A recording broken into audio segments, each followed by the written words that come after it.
get my stuff ready. Okay.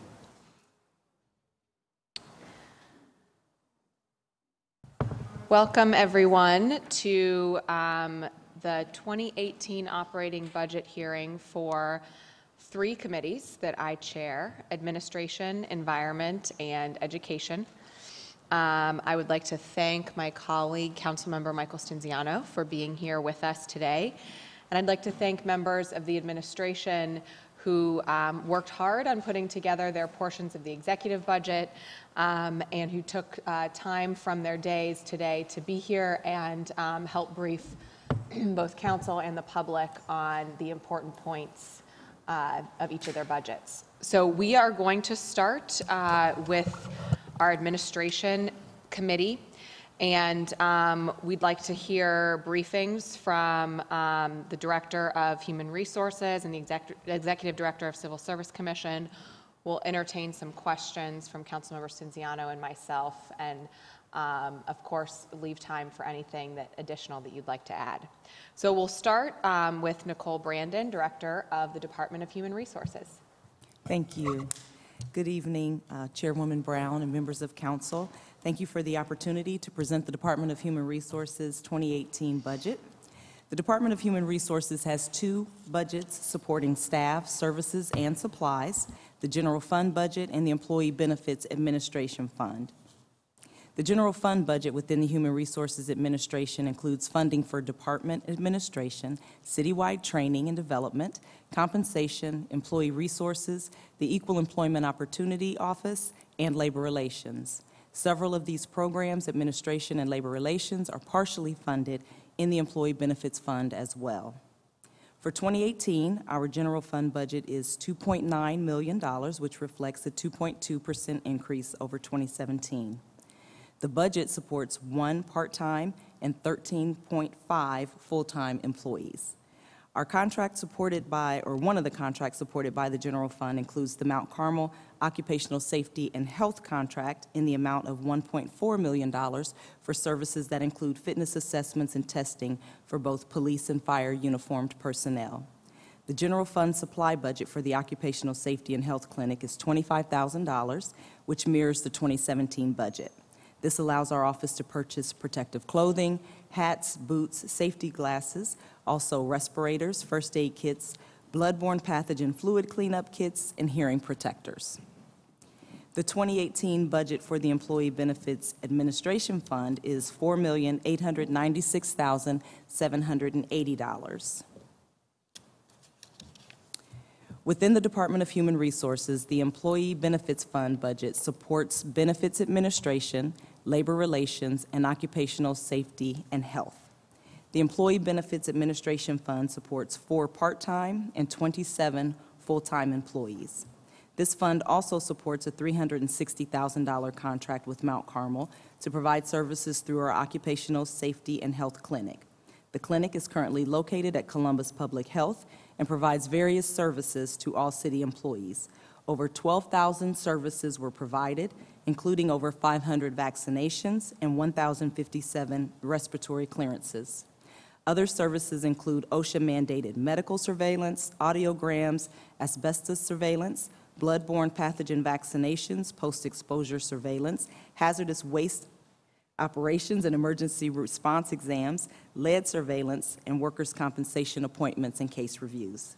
This fund also supports the Baker and Hostetler contract for 2018 negotiations and the arbitration services. This contract amount mirrors the 2017 amount of $358,000. That concludes the overview of the Human Resources Department budget. I'd like to thank Jeannie Sprague, the department's fiscal manager, for her hard work in preparing our budget, and thank you for your consideration of the budget, and I'm happy to answer any questions you may have. Are there any questions before we move along to Executive Director DeLong? Yep, Councilmember Stinziano. Thank you, Madam Chair. You mentioned the Baker and Hostetler contract. It was my understanding, particularly because we had so many contracts up last year, we did amend and add more. Are we anticipating any additional costs that we may have to come back and amend in 2018? Thank you. Thank you for the question, Councilmember Stenziano. It is our hope that we do not have to amend again. We did amend this year because we added in costs associated with a very high-profile arbitration that we are working on, and Baker and Hostetler is providing services with regard to that arbitration. We did mirror last year's amount because, as you're aware, we did not conclude the negotiations. We went into fact-finding with CWA, which extended that a little longer, and we are still currently negotiating with FOP and IAFF. So those will continue into 2018, and we anticipate possible fact-finding. We're not sure yet, but we do anticipate a long process involved with those. Yeah, thank you, Councilmember. Next, I'd like to introduce Amy DeLong, Executive Director of the Civil Service Commission, and ask for comments on your budget, please. Thank you, Chair Brown and Councilmember Stenziano. Thank you for allowing me to share with you the 2018 Civil Service Commission budget. As you know, the Civil Service is a part of the checks and balance of city government and is responsible for maintaining a merit system of employment to ensure the city employment is accessible and filled with qualified, competent individuals. To that end, the Commission's budget request for 2018 is $4,310,306. This reflects a decrease over our final 2017 appropriation of about 4%, and this is basically due to the fact that we will not be administering the firefighter test in 2018, and we administered it in 2017. Expected major expenses for 2018 are as follows. Our non-uniform testing and staff, including supplies, for 7 full-time employees is $620,408. And our uniform testing staff and supplies, which 9 full-time and 12 part-time, they will be administering the fire battalion, fire deputy chief, as well as fire lieutenant, fire captain exams. In addition, they'll be administering the police lieutenant and police commander exams, as well as police officer for 2018. And that budget is $1,288,688. Restoration Academy, of course, is around $286,000. With the adoption of this request, the Commission will have a total of 36 full-time and 12 part-time regular positions to carry out the classification and application assessment responsibilities. And with that, I'd like to thank you for your consideration of our budget for 2018. Thank you so much, Director DeLong. Is the reduction due to not administering the firefighter test, is that test only a biannual test, or is there another reason that we won't be performing that in 18? It's every 2 years right now. Okay. I think fire would like it to be every year, but right now our list is a rather large list, so it's not really amenable to administer it when we have 500 people still on the list for the following year. Okay, thank you. Thank you. Any questions? All right, thank you so much, Directors DeLong and Brandon. And we will move on now to the departments and programs under the purview of the Environment Committee. We have representatives from 2 departments here today, the Department of Public Utilities and the Department of Public Service. And we will start with Deputy Director of the Department of Public Utilities, Ms. Ann Aubrey. Good afternoon, Chair Brown, Councilmember Stenziano. Thank you for allowing me to present the Department of Public Utilities 2018 operating budget. The department budget totals $619 million, which supports our Director's Office, the Division of Water, the Division of Sewers and Drains, the Division of Power, and our Stormwater section. Overall, our 2018 budget can be viewed as a continuation budget with continued emphasis on maintaining EPA regulatory compliance and achieving our mission of providing clean, quality drinking water. Our mission also calls for maintaining a sound sanitary sewer system, managing flooding issues, and providing electric power and street lighting to our customers. We continue to serve over 1 million customers within the city of Columbus and the surrounding communities. As you know, our operations are supported from user fees collected from ratepayers. Of our total budget, I'd like to highlight our Office of Sustainability and some of the important programs and initiatives they will be engaged in 2018. The funding for the office is approximately $509,000. This represents personnel expenditures that cover 4 full-time staff, which is an assistant director for sustainability, a Green Spot outreach coordinator, and 2 members of our public outreach team. A breakdown of supplies and services includes dollars for our Green Spot backyard conservation program, as well as our Green Spot materials. Our supplies and service budget enables the office to hire contractors, interns, sponsor events, and have pilot programs. Currently, we have a great relationship with Franklin County Soil and Water. Through this partnership, we're able to provide water cycle and stormwater education to middle school-aged children. And we also partner with Ohio State and their environment and sustainability programs to hire interns throughout the summer. As I touched on, the majority of our supplies and services expense is related to supporting Green Spot, which is our main outreach program. It provides a place for community members to make pledges, to conserve energy, conserve and protect water, as well as reduce waste. Households and businesses can get involved by registering online.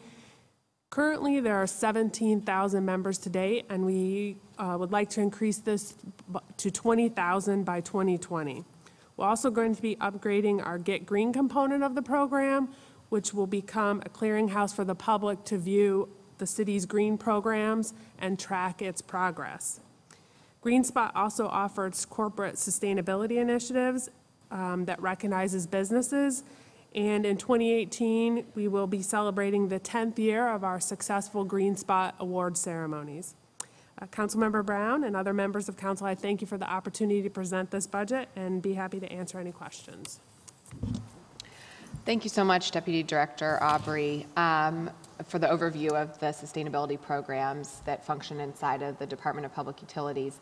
And I do want to highlight for anyone who is watching on CTV what a great program Green Spot is. The department does an excellent job of running it.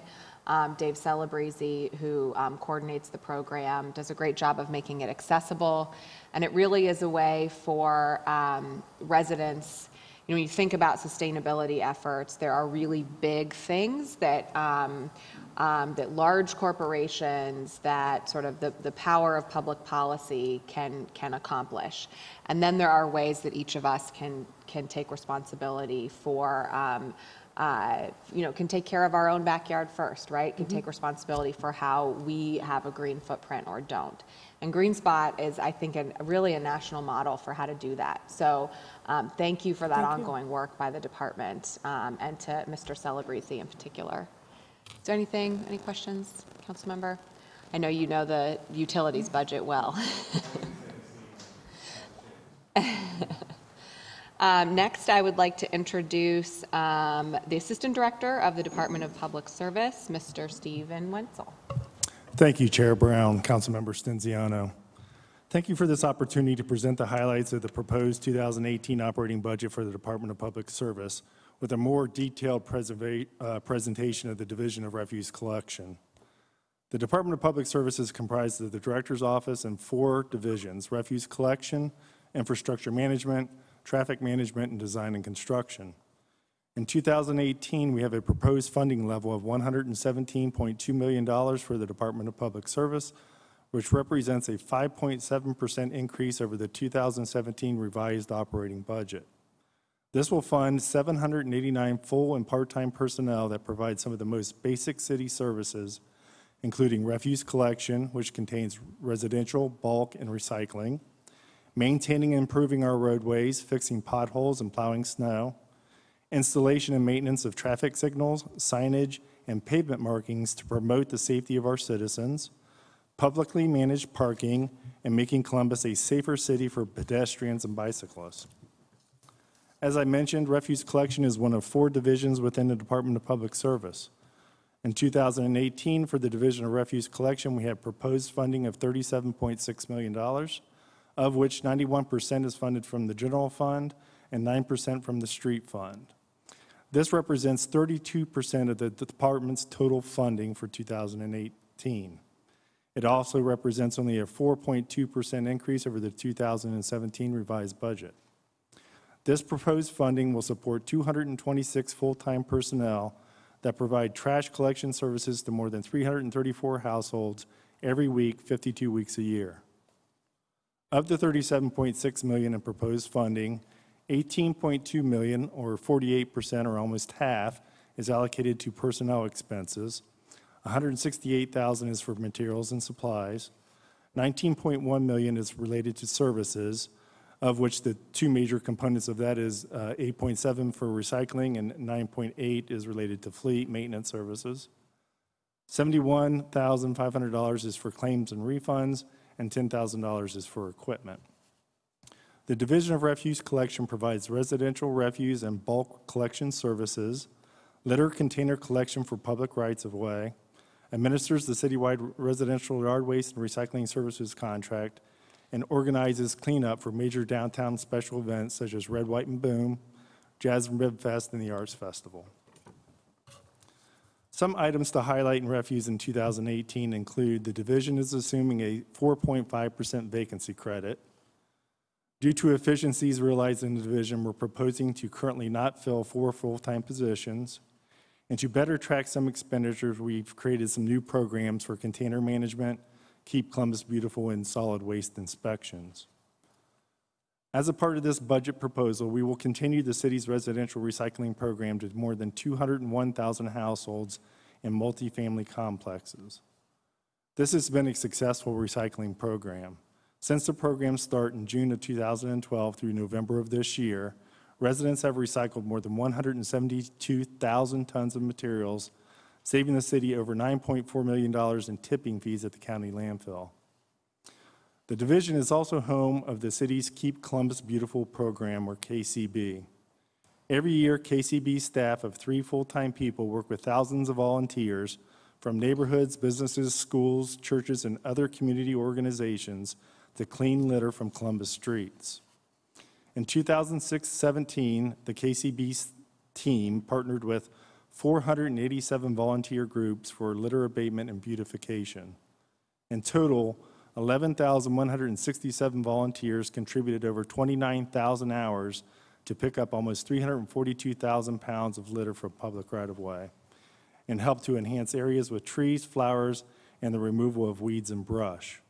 This kind of work with the community will continue in 2018. That concludes my presentation of the 2018 Department of Public Service proposed operating budget. I would be happy to answer any questions you might have. Thank you so much, Assistant Director Wenzel. Are there any questions from my colleagues? Thank you for your presentation and for your commitment to recycling in Columbus. I know it's quite an undertaking to work on those negotiations and the contract, and we provide a free service to our residents, which is remarkable among cities. So thank you.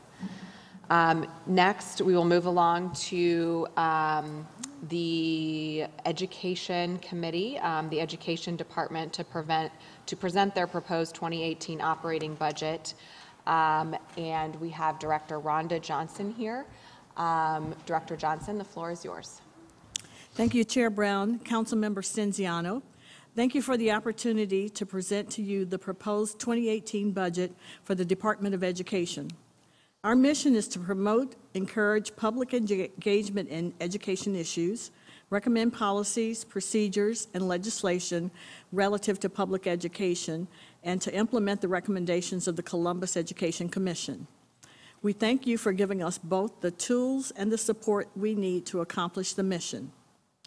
Our total proposed appropriation for the Department of Education for 2018 is $4,512,694.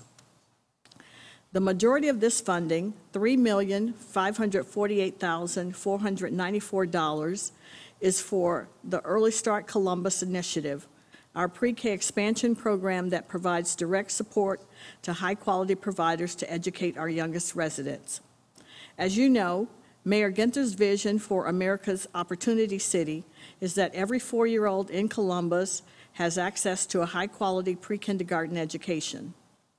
And an investment in early childhood development, especially for disadvantaged children, helps prevent achievement gaps, reduces the need for special education, increases the likelihood of healthier lifestyles, lowers the crime rate, and reduces overall social costs. Through Early Start Columbus, we have worked collaboratively with the state of Ohio, Columbus City Schools, and a network of community-based providers to serve approximately 2,500 children in Columbus over the last 4 years. For the last 2 years, we engaged in a strategic approach to our investments in pre-K that have allowed us to serve more kids by spending our money more economically. Starting in 2016, we require providers to braid city funding with other funding sources, such as the Ohio Department of Education's Early Childhood Education Grant Program and Ohio Job and Family Services publicly funded childcare. There are 2 main benefits to this strategy. First, it allows us to use our funds more cost-effectively by designating city funds as last dollar awards. Braiding funding with other sources allows us to grant a higher number of awards. Consequently, we were able to grant dollars for 250 more children in 2016 than in 2015, and 250 more this year compared to last year. Secondly, by braiding dollars, providers can receive greater total award amounts per child, which allow them to make greater investments in quality improvements for their program. As you know, Chair Brown, our children only succeed when they are enrolled in a quality program. Providing a safe environment for children to learn after the school day ends remains a priority for the department. The request for 2018 is a continuation level of $389,819 to provide grants to after-school providers to assist them in their efforts. In 2017, we partnered with 18 providers across the city, providing them many grants to assist them with social, emotional learning and academic success. In 2018, however, we plan to restructure the program to better focus on priority neighborhoods and to have a greater impact on educational outcomes for students. We look forward to discussing the new program with you at a later time. Lastly, $524,503 will support the administration of our department. We are small and lean, but we have an aggressive goal and a weighty responsibility. Thank you, Chair Brown. I'll look forward to any questions that you might have. Thank you, Director Johnson. And I really appreciate the commitment of the department to pre-K education and to getting more 4-year-olds into high-quality classrooms who otherwise wouldn't be able to afford it. And I also want to highlight and thank both you and Assistant Director Smido for the work done on the Hilltop collaborative this year to address one large neighborhood in Columbus that has a real shortage of high-quality pre-K slots. So thank you for that ongoing work. I do, however, have a lot of concerns about the reduction in funds to the education department this year, and I want to ask about a couple things that I'm worried about. So, first of all, the 1.8 million reduction overall, correct me if I'm wrong, but that's 1.1 million less going to Early Start Columbus. Chair Brown, that is 1.8 million from the entire budget, not just Early Start Columbus. But 1.1 million is the amount less going to Early Start. That is right? correct. And the explanation I've gotten, and please again either correct or elaborate, is that we're changing the way that we are offering these grants to reflect our budget year, so that the goal is not a drastic reduction in children served, but a restructuring of how we allocate the dollars. Is that right? That is correct. The intent is to, in 2018, to pay for the first 3 quarters of the 2018-19 school year, and to pay for the 4th quarter in 2019. Mm-hmm. And I understand that, how that makes logistical sense for our budget. My concern is that providers who are small businesses, largely, and even large businesses, have to hire teachers on a school year basis. and we can't guarantee dollars for out years. So my concern is about how that's workable for providers, and if we are going to, and I know you don't have a crystal ball, but you know, if we were to conjure one, my concern it would be that what we'd see in there is just lower participation from programs if they're not guaranteed a full year's grant. Chair Brown, I hope that that is not the case. I hope that we will be able to work with providers. We've had a relationship with them over the 4 years, and I'm hoping that they will be willing to participate. I do understand your concern about the hiring of teachers for a school year and not for 3 quarters. As you know, I was president of the teachers union, so I really do understand how those things work. I hope that our providers will work with us and allow us to give them 2 contracts if necessary, or a promise for a contract, or whatever we need to do to work it out. I hope that they will choose to participate, but as you said, I don't know that. Fortunately, we really do have some time to work on that, with school not starting until August, our grant process starting in the spring, and hopefully we can get all of those issues worked out in the very near future so it works for our providers and for our students. Have you heard from I mean, do they have any sense of this change yet, or is that discussion to be had during the grant process? Do you know what they think of it, and do you know what the school district thinks of it? Because a certain portion of this goes to enhance the slots at our school district too.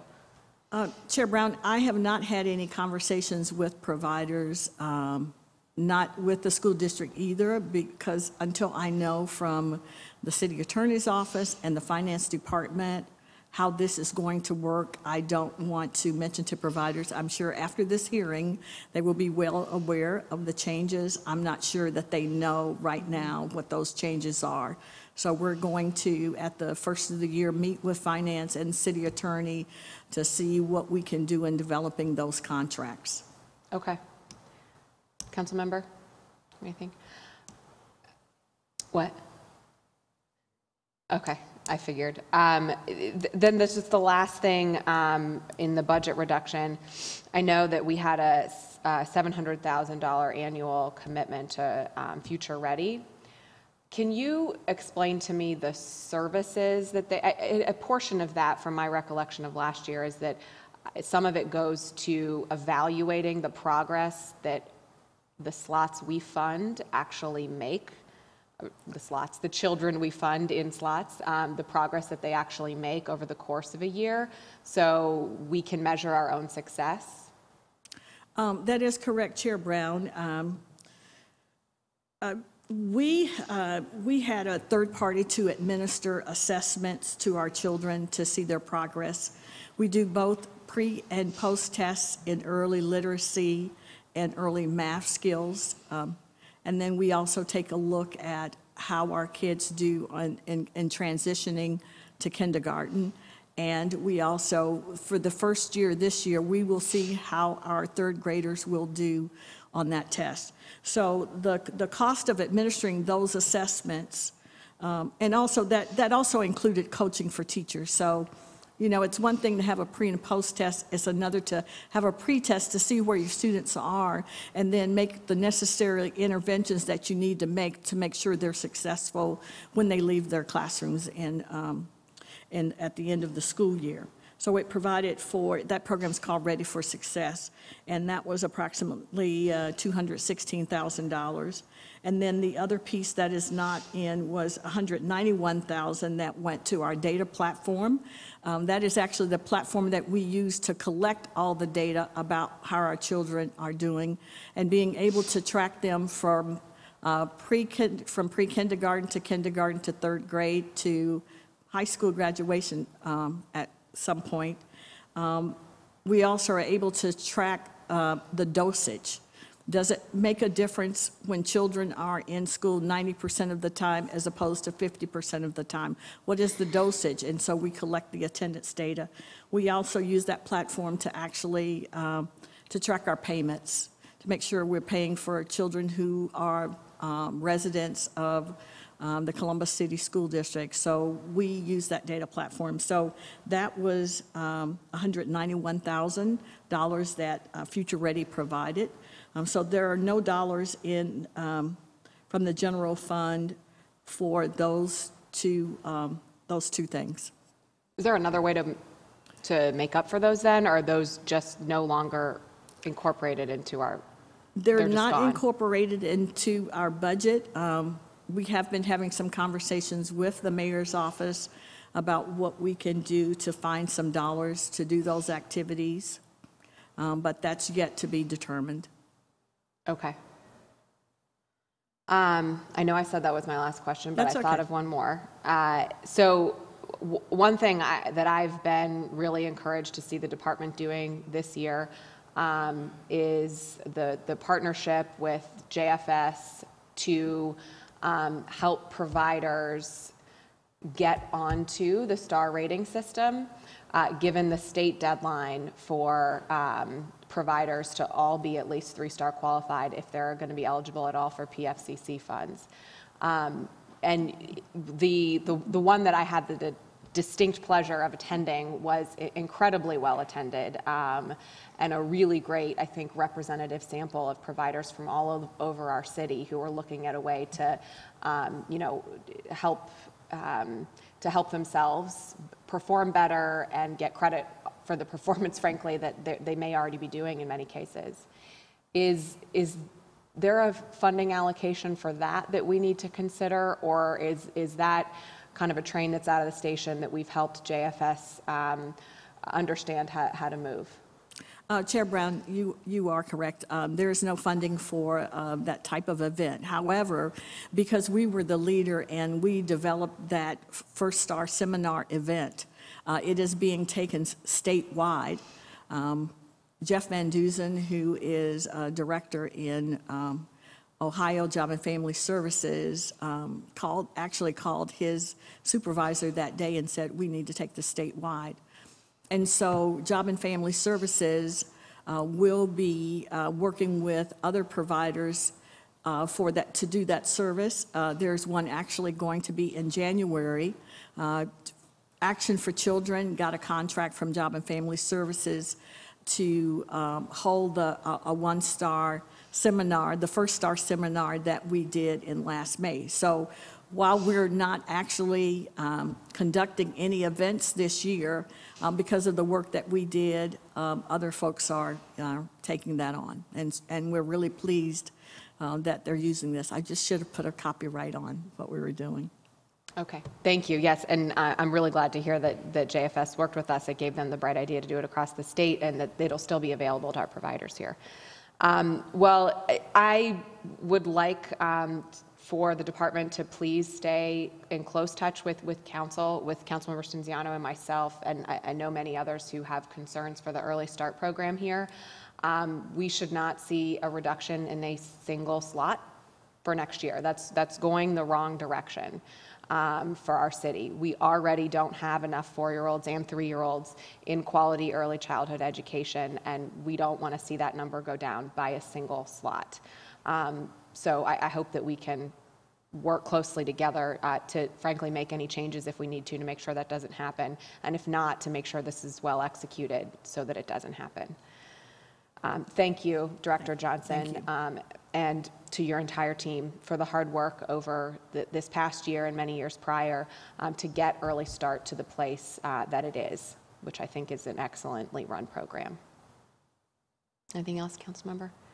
All right, that concludes our hearing today to review the proposed 2018 operating budget for city departments and programs under the purview of 3 of my committees, Administration, Environment, and Education.